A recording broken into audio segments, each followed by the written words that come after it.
नमस्कार दोस्तों, स्वागत है मेरे चैनल दी एक्टिव तरुण में। मैं हूं आपका दोस्त तरुण और स्वागत करता हूं आज की एक और म्यूचुअल फंड रिव्यू की वीडियो में।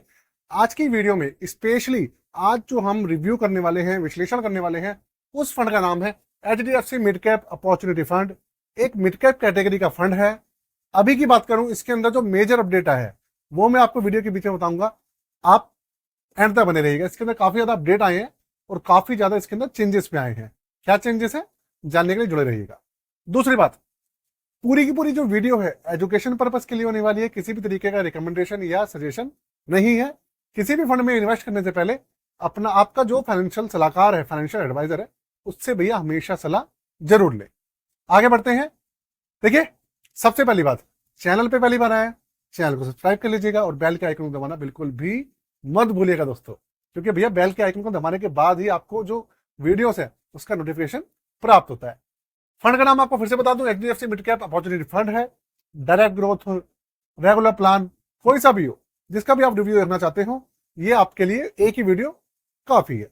करंट इसका जो NAV चल रहा है वो चल रहा है 189.64, मतलब 179.64 रुपीज, अप्रॉक्स में 180 रुपीज जो है मान सकते हैं। दूसरी बात, इसका जो CAGR है वो भैया काफी ज्यादा आकर्षक है। वो है 20.32%, मतलब ये समझ लीजिए 20% से ज्यादा दे रहा है यार। अपने आप में यही काफी ज्यादा बड़ी बात है।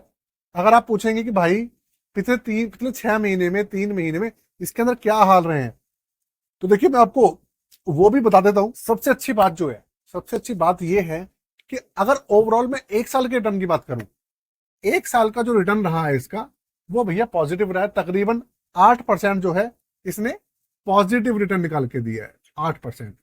पिछले 6 महीने में करीबन आप मान लीजिए 15% के आसपास जो है नेगेटिव रिटर्न दिया है, 15% नेगेटिव दिया है।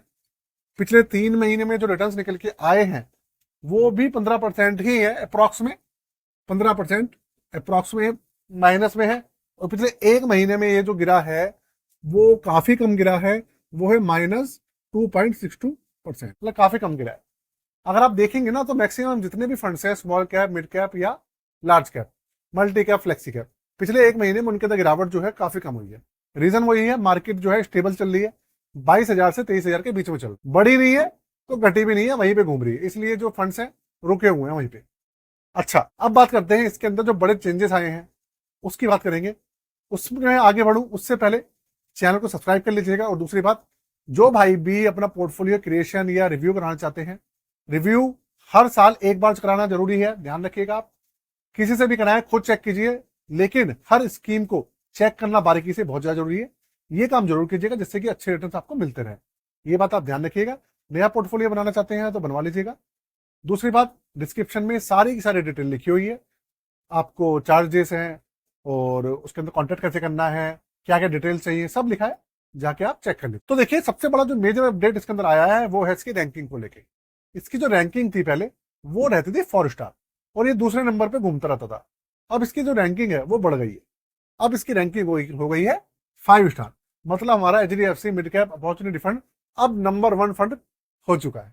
अपने आप में बहुत खुशी की बात है यार। HDFC म्यूचुअल जो ये फंड था हमारा, ये परफॉर्मेंस तो इसकी हमेशा से अच्छी रही है, लेकिन ना ये 4 स्टार रैंकिंग पे रहता था। तो मेरा भी दिल में मतलब एक, मतलब मैं भी चाहता था कि भैया ये 5 स्टार पे आए। तो फाइनली भैया अभी 5 स्टार पे आ चुका है। बहुत साल बाद आया लेकिन आ गया। पिछले 3 साल के रिटर्न्स की बात करेंगे, देखिए पिछले 3 साल के अंदर इसने 23.64% का रिटर्न निकाल के दिया है। काफी ज्यादा अच्छा रिटर्न है, कम नहीं है, काफी अच्छा है। तो एक्चुअल में है क्या कि ये जो इसका CAGR है ना 20.32%, ये इसका CAGR पहले 22% से प्लस रहता था, 22 से 23% के बीच में रहता था, 10 साल का, 12 साल का। लेकिन अब क्या हुआ है, मार्केट जो है अच्छी खासी गिर गई। अगर आप बात करेंगे मार्केट की, तो देखो हमारा जो लार्ज कैप कैटेगरी है करीबन वो 15% गिरी है, 14 से 15% गिरी है लार्ज कैप। लेकिन आप देखो ये जो फंड है ये लार्ज कैप के बराबर गिरा है, 15% पिछले 6 महीने में। और मिड कैप जो है वो 18 से 20% गिरी है, लेकिन ये फंड 15% गिरा है। तो भैया इसका पॉजिटिव पॉइंट है कि अपनी जो कैटेगरी है उससे ये कम गिरा है। ये सबसे बड़ी पॉजिटिव बात।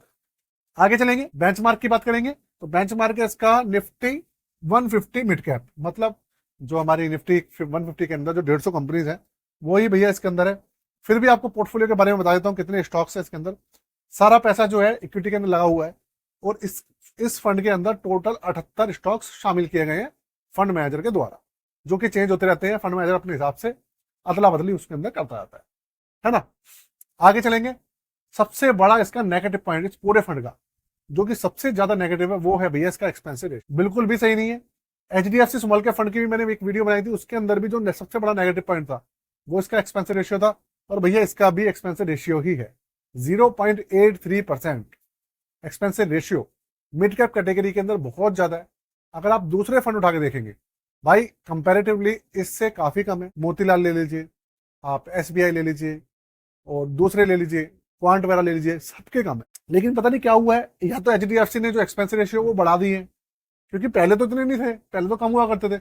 अब मुझे लग रहा है एक्सपेंसिव रेशियो जो है एचडीएफसी ने थोड़े थोड़े भैया इंक्रीज कर दिए है। तो भाई इंक्रीज करें तो प्लीज एचडीएफसी वालों उसको भाई प्लीज कम करो, जिससे कि जो इन्वेस्टर है उसको भैया थोड़े ज्यादा से रिटर्न, है ना। आगे चलते। एग्जिट लॉट जो होने वाला है वो भैया है 1%। 365 दिन से पहले निकालेंगे 1% चार्ज है, 365 दिन के बाद 0% आता है। ये सिंपल सा फंडा है। एयूएम मैंने आपको ऑलरेडी पहले ही बता दिया था, 67,580 करोड़।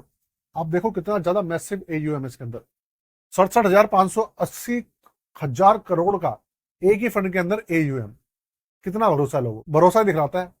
सबसे ज्यादा जो भरोसा होता है ना, वो एसबीआई और एचडीएफसी, ये दो म्यूचुअल फंड हाउस और बैंक ऐसे हैं जिनके ऊपर लोग बहुत ही ज्यादा भरोसा दिखा। उसके बाद फिर आपका कोटक बैंक आ जाता है, निप्पन इंडिया बैंक आ जाता है ना, टाटा है, इनके ऊपर काफी भरोसा रहता है। अब देखिए इसके अंदर जो एसआईपी है वो 100 रुपए से शुरू होती है, और जो लमसम है वो भी भैया 100 रुपए से शुरू हो जाता है। ये इस फंड के पूरे मैंने आपको जो फैक्टर्स हैं वो बता। अब जो चीज आप जानना चाहते हैं वो बताता हूँ।